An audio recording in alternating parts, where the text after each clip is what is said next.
لو أول مرة تركب تقويم أسنان ومش عارف إيه اللي هيحصل بالظبط، ما تقلقش.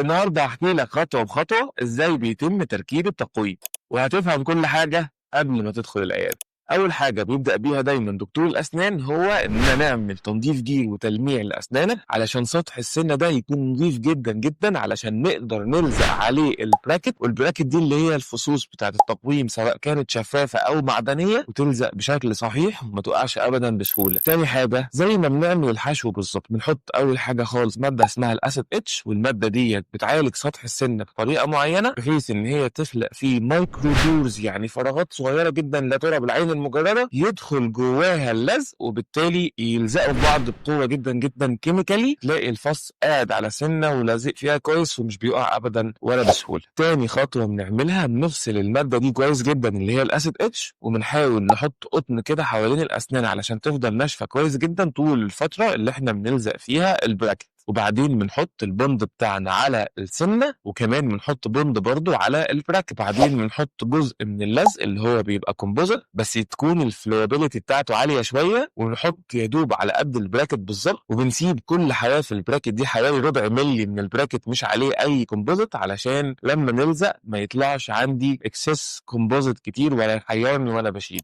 بعد كده بنحط البراكتاية دي على السنة ونظبطها كويس قوي في البوزيشن بتاعها الصح من حيث الطول ومن حيث العرض، يعني ارتفاعها قد ايه وموقعها فين على السنه مكانها المثالي. وبعد كده نعمل نفس البروسيديورز دي او الاجراءات دي في كل سنه لحد ما نخلص الفك كله. وبعد كده بنحط الضوء الازرق اللي هو اللايت كيور على الاسنان كلها علشان نثبت البراكت دي في مكانها بالظبط. وبعد كده بنركب بقى الواير بتاعنا، والواير ده او السلك هو اللي بيبدا يحرك الاسنان، وبنثبت السلك ده على البراكت بحاجه اسمها الاوتاي. الاوتاي دي اللي هو الرابر اللي بيبقى ملون ده، حاجة كده مدورة بيبقى فيها ألوان كتير، وبتقدر بالمناسبة تختار كل مرة اللون اللي انت حابه. بنثبت بيها الواير ده على البراكت، وكل شهر من الرابر ده ونحط الواير اللي بعده، وبعد كده نحط قطعة جديدة بلون جديد علشان تغير ألوان لحد ما تخلص التقويم بتاعك.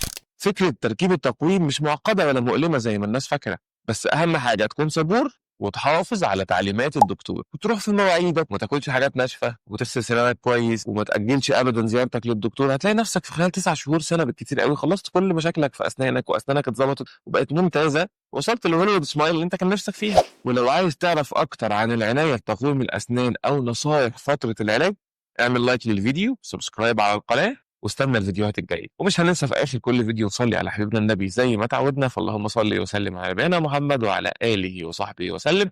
كان معكم دكتور عبد السلام محمد، والى اللقاء.